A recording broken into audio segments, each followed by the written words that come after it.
Good evening. Tonight, I talked to Max Bowers about what it takes to survive in the wild. I'll be teaching you how to deal with a casualty who's choking, and we get a glimpse into some of the most dangerous animals in the world. I'm Travis Booth-Millard, and this is Braving the Elements.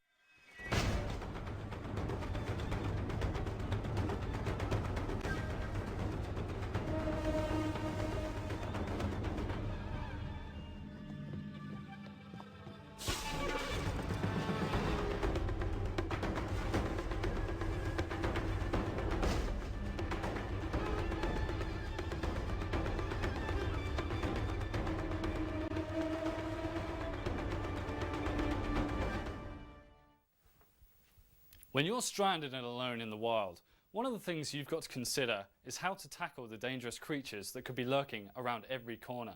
But just what is the most dangerous animal in the world? I asked the people of Cardiff and the Brecon Beacons to find out. So, Peter, what do you think is the most dangerous animal in the world, or scariest, and why? Probably a shark. Brown bear. Well, scariest animal would probably be a bear.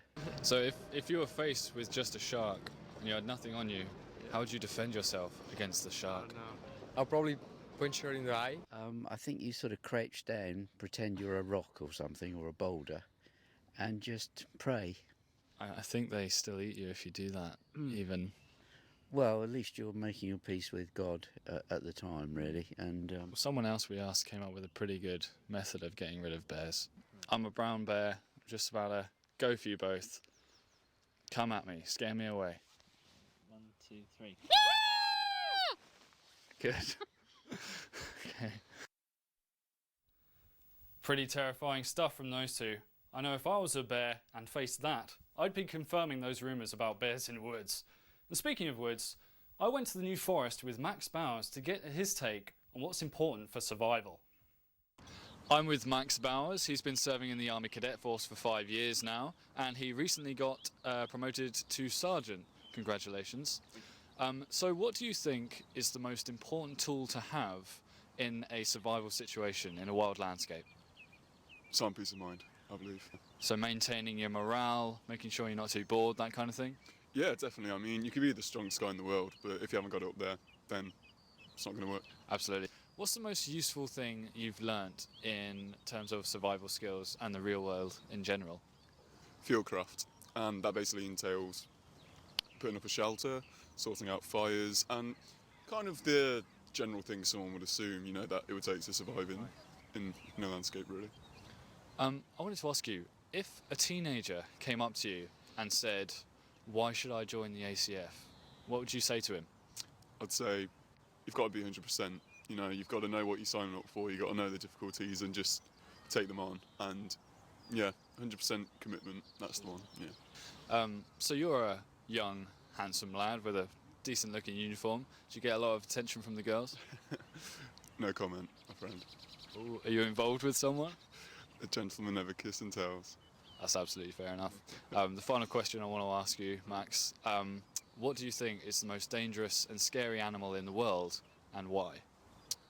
Honey badger, without a doubt. Honey badger. The honey badger.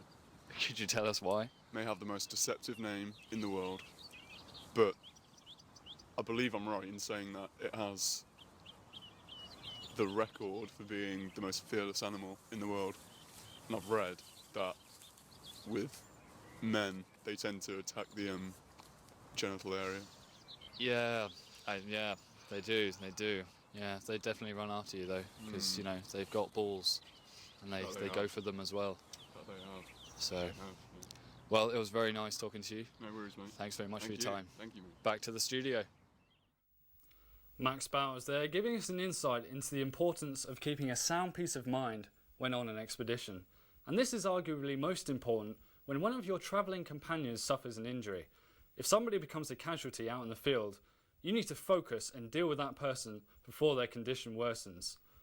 I'm talking, of course, about first aid. And this week, we're covering choking. Or a small item is lodged in the airway. And when this happens, the brain is deprived of oxygen. When the brain is deprived of oxygen for more than 4 minutes, you can either get brain damage or die. My friend Dan here is currently choking on a piece of Yorkie. so we need to remove this item from his airway as quickly as possible. First thing I'm going to do is encourage him to cough. Can you cough for me, Dan? He's unable to cough, so now I'm going to move to back slaps. I turn him around, I lean him over slightly, and I give him 5 swift back slaps between his shoulder blades, checking to see if the item is dislodged at the same time. It hasn't been dislodged, so now we moved to the Heimlich maneuver. So the first thing I do is go behind Dan, and then I make a fist with one hand, clasp it with the other, and place these beneath his rib cage like this. And then I pull upwards and inwards fairly violently 5 times in order to remove the item.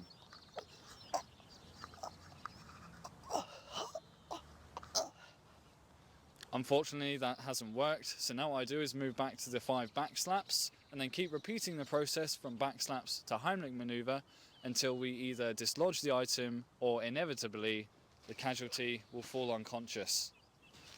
At this point I would perform CPR on the casualty, but that is what I will teach you next week. Back to the studio. I once choked on a tarantula in Bolivia, and I can tell you, it wasn't pretty. Join me next week when I'll be teaching you CPR, and we'll be talking to Sir Ranulph Fiennes about some of his toughest expeditions. I've been Travis Booth-Millard, braving the elements once again for your viewing pleasure. Good night.